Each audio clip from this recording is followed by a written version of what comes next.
Assalamu alaikum wa rahmatullahi wa barakatuh, chers frères, chères sœurs, chers invités, je vous salue tous chaleureusement.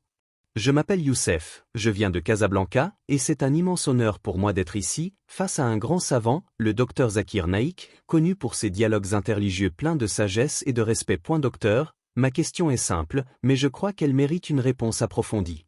Ces derniers temps, on voit sur Internet des vidéos où certains chrétiens affirment que le Coran serait une copie de la Bible, qu'il reprendrait des récits bibliques, parfois presque identiques, et donc qu'il n'apporterait rien de nouveau.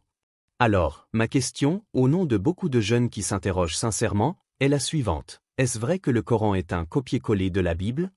Et si ce n'est pas le cas, comment comprendre les similitudes entre les deux? Bismillahirrahmanirrahim. Cher frère Youssef, que la paix d'Allah soit sur toi. Ta question est très pertinente, car elle touche à une idée répandue, souvent par ignorance, parfois par intention polémique. Mais c'est aussi une occasion précieuse de comprendre la relation historique et spirituelle entre le Coran et les révélations précédentes. Avant tout, le Saint-Coran lui-même ne nie pas l'existence de révélations avant lui. Au contraire, il les confirme. Allah dit dans le Coran: « Il t'a révélé le livre avec la vérité, confirmant les livres descendus avant lui. » Sourate Al-Imran, 3h3.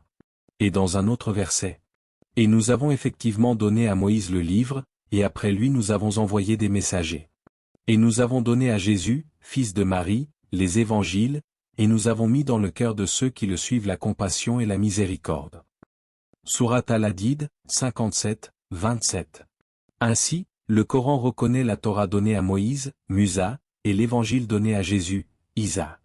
Il ne les contredit pas, il les complète. C'est comme lorsqu'un professeur donne 3 cours successifs sur un même sujet. Le 3e cours ne copie pas les 2 premiers, il les achève, il corrige les erreurs introduites, et il clarifie ce qui a été mal compris.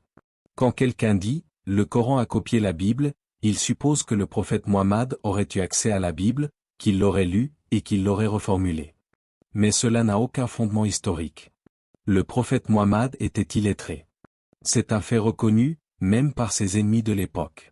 Allah dit: « Tu ne récitais auparavant aucun livre, et tu n'en traçais un de ta main droite. » Autrement, les imposteurs auraient eu des doutes. Sourate Al-Ankabut, 29, 48. Comment un homme qui ne savait ni lire ni écrire aurait-il pu copier un texte biblique écrit en hébreu, en araméen ou en grec? C'est historiquement et linguistiquement impossible. De plus, les Juifs et les chrétiens d'Arabie n'avaient pas tous les textes complets de la Torah ou de l'Évangile. Beaucoup de leurs connaissances provenaient de traditions orales, parfois déformées. Le Coran est donc venu corriger ces récits, pas les recopier.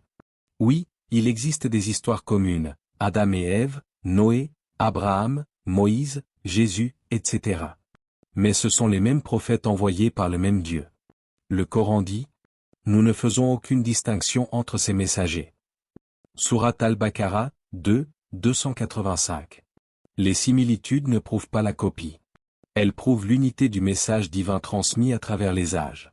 Prenons un exemple simple. Si vous trouvez le même message d'avertissement dans plusieurs manuels de sécurité écrits à différentes époques, cela ne veut pas dire qu'ils se sont copiés les uns les autres. Cela signifie que la vérité est constante, et que les hommes ont besoin qu'on leur rappelle cette vérité encore et encore. Le Coran ne répète pas les récits bibliques à l'identique. Il les rectifie lorsqu'ils ont été altérés.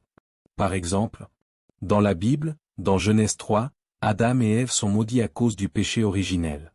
Mais dans le Coran, Allah pardonne à Adam. Puis Adam reçut de son Seigneur des paroles, et Allah agréa son repentir. Sourate Al-Baqarah, 2h37. Il n'y a donc pas de péché originel en islam.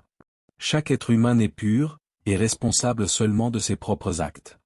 Autre exemple, dans la Bible, Exode 32, le prophète Aaron, est accusé d'avoir fabriqué le veau d'or avec les Israélites.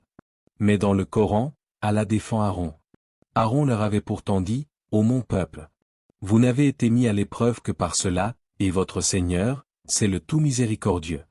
Suivez-moi donc et obéissez à mon ordre. » Sourate Taha, 20, 90. Le Coran rétablit la vérité et l'honneur des prophètes. Comment un livre copié corrigerait-il les erreurs du texte original? Le langage du Coran n'est comparable à aucun autre texte, biblique ou non. Même les meilleurs poètes arabes de l'époque ont été incapables d'en reproduire le style. Allah met les hommes au défi. Si vous avez un doute sur ce que nous avons révélé à notre serviteur, produisez donc une sourate semblable à ceci. Sourate Al-Baqarah, 2h23. Et depuis plus de 1400 ans, personne n'a pu relever ce défi. Même les orientalistes non musulmans reconnaissent l'originalité linguistique et la profondeur du Coran. Le Coran dit : ce Coran n'est pas qu'on ait pu l'inventer en dehors d'Allah, il confirme ce qui existait avant lui et expose clairement le livre. Il ne fait aucun doute, il vient du Seigneur de l'univers. Sourate Yunus, 10h37. Il est donc le dernier maillon d'une longue chaîne de révélations, Torah, Psaumes, Évangile, puis Coran. C'est comme un logiciel final qui corrige les versions précédentes et les réunit sous une même vérité. Toutes les Écritures ont, à l'origine, appelé à la même chose, adorer un seul Dieu, sans associer. Mais avec le temps, certains peuples ont ajouté des croyances humaines, la Trinité, la divinisation des prophètes, ou le culte des saints. Le Coran est venu restaurer la pureté du monothéisme, Tawhid. Dit, il est Allah, unique. Allah, le seul à être imploré pour ce que nous désirons. Il n'a jamais engendré, et n'a pas été engendré. Et nul n'est égal à lui. Sourate Al-Ikhlas, 112, 1, 4. Enfin, le Coran se distingue par sa préservation parfaite. Aucun autre texte religieux n'a été transmis avec une telle exactitude. Allah promet : c'est nous qui avons révélé le rappel, le Coran, et c'est nous qui en sommes gardiens. Sourate Al-Hijr, 15h09. Aujourd'hui, plus de 10 millions de musulmans à travers le monde ont mémorisé le Coran mot pour mot, dans la langue originale. Pas un mot n'a été ajouté ni retiré depuis plus de 14 siècles. Vous savez, mes chers frères et sœurs, beaucoup de gens croient que les différences entre la Bible et le Coran sont une preuve de désaccord. Mais en réalité, elles montrent la sagesse d'Allah dans la manière dont il guide les hommes à travers les âges. Quand Allah envoie un message, ce message correspond à un temps, à un peuple, et à un niveau de compréhension. Les Écritures précédentes ont été révélées à des nations particulières, dans des contextes précis. Mais le Coran, lui, est le message final, pour tous les peuples, jusqu'à la fin du monde. C'est pourquoi Allah dit dans le Coran : et nous t'avons révélé le livre avec la vérité, confirmant ce qui existait du livre avant lui et le préservant comme gardien. Sourate Al-Maïda, 5h48. Le mot-clé ici, c'est mu'min, cela veut dire gardien, juge, critère. Le Coran vient confirmer ce qui est vrai dans les révélations précédentes, et corriger ce qui a été altéré. Regardez, par exemple, le récit de la création d'Adam. Dans la Bible, il est dit que Dieu s'est reposé le 7e jour. Mais dans le Coran, Allah ne se repose jamais, car le repos est un besoin, et Allah n'a besoin de rien. En effet, nous avons créé les cieux et la terre et tout ce qui est entre eux en 6 jours, sans que la fatigue ne nous touche. Sourate Kahf, 50, 38. C'est une différence majeure. Ce n'est pas une contradiction, c'est une correction. Car comment Dieu, le Tout-Puissant, pourrait-il se fatiguer ? Cela serait contraire à sa perfection. Autre exemple, le péché originel. Dans la Bible, l'humanité entière hérite du péché d'Adam. Mais dans le Coran, chacun porte la responsabilité de ses propres actes. Nul ne portera le fardeau d'un autre. Sourate Al-Isra, 17h15. Adam a fauté, oui, mais il s'est repenti, et Allah l'a pardonné. C'est une vision équilibrée, juste et pleine de miséricorde. Le Coran ne copie donc pas, il rectifie la compréhension de la justice divine. Autre différence importante, la vision des prophètes. Dans plusieurs passages bibliques, certains prophètes sont présentés avec des fautes graves, ivresse, trahison, immoralité. Mais dans le Coran, tous les prophètes sont des modèles moraux. Ils sont humains, oui, mais Allah les a purifiés de ce genre de péché majeur. Et nous leur avons fait un bon renom et nous les avons élus parmi les meilleurs des hommes. Sourate Sa'd, 38, 45-47. Pourquoi ? Parce qu'un prophète doit être un exemple, pas un homme déchu. Le Coran honore les prophètes, là où certains récits bibliques ont été altérés par la main de l'homme. Prenons aussi le cas de Marie, Mariam. Dans la Bible, elle est mentionnée, mais dans le Coran, Allah lui consacre une sourate entière à son nom. Et le Coran la décrit comme une femme pure, choisie au-dessus de toutes les femmes du monde. Ô Marie, Allah t'a élu, il t'a purifié, et il t'a élu au-dessus des femmes des mondes. Sourate Al-Imran, 3h42. Ce n'est pas une contradiction avec l'Évangile, c'est un rappel, une confirmation de sa grandeur spirituelle, sans exagération ni divinisation. Le Coran rétablit l'équilibre. Et parlons maintenant de Jésus, Isa. La Bible présente différentes visions de sa nature. Pour certains, il est Dieu, pour d'autres, le Fils de Dieu. Mais le Coran nous dit clairement qu'il est un prophète d'Allah, un messager, un miracle, mais pas une divinité. Le Messie, fils de Marie, n'était qu'un messager, d'autres messagers avant lui sont passés. Sa mère était une véridique, ils mangeaient tous deux de la nourriture. Sourate Al-Maïda, 5, 75. Regardez la sagesse de ce verset. Allah rappelle qu'ils mangeaient tous deux de la nourriture, cela veut dire qu'ils avaient des besoins humains. Celui qui mange, dort, et dépend d'Allah ne peut pas être Dieu.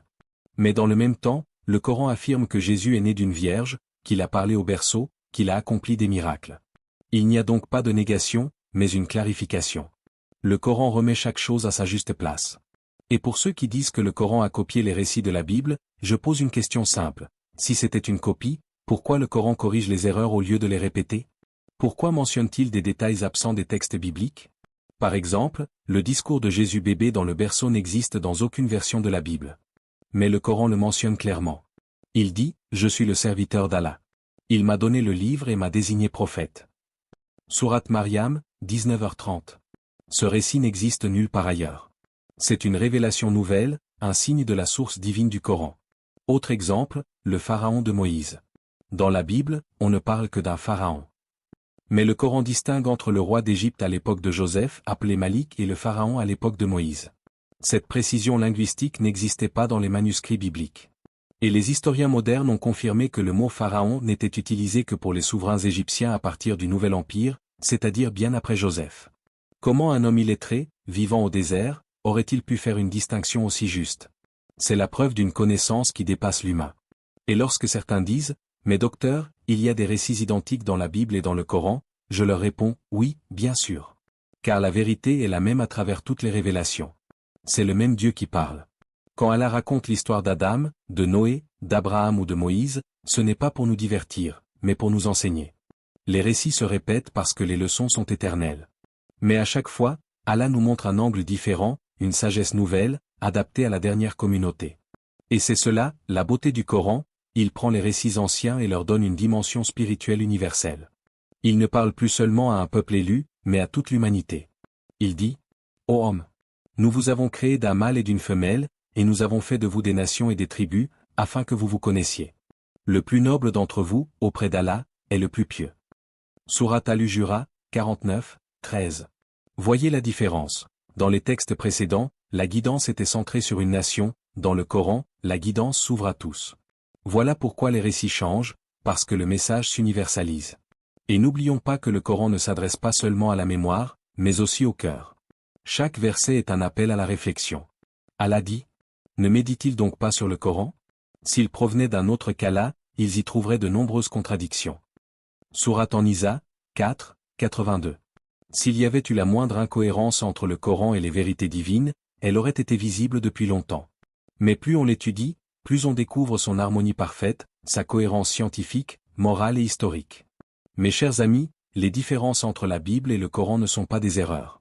Elles sont la signature de la vérité. Parce que la vérité d'Allah ne dépend pas des hommes, des traditions ou des traductions.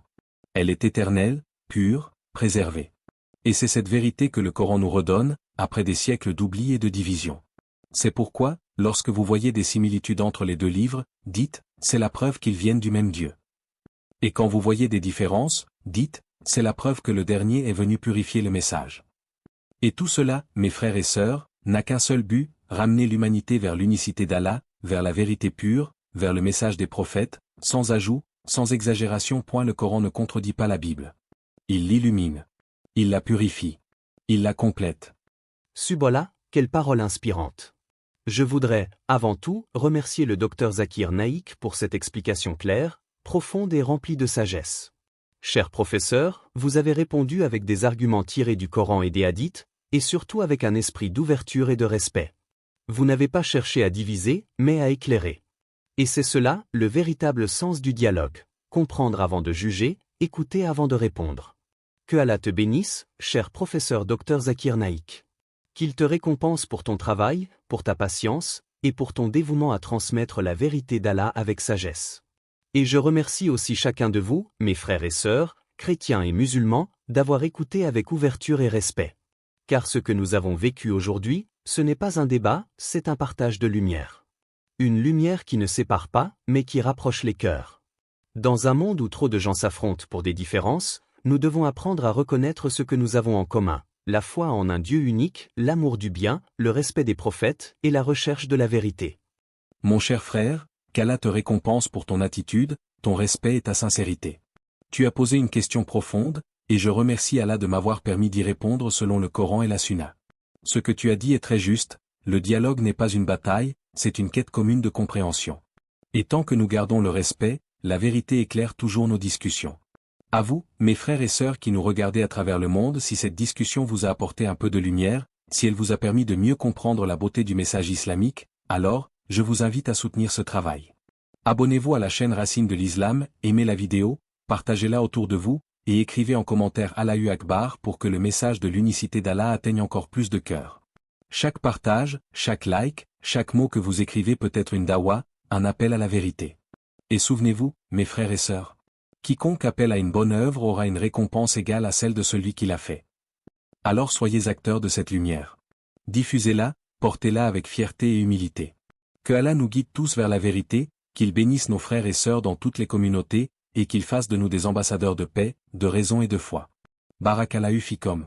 Wa assalamu alaikum wa rahmatullahi wa barakatuh.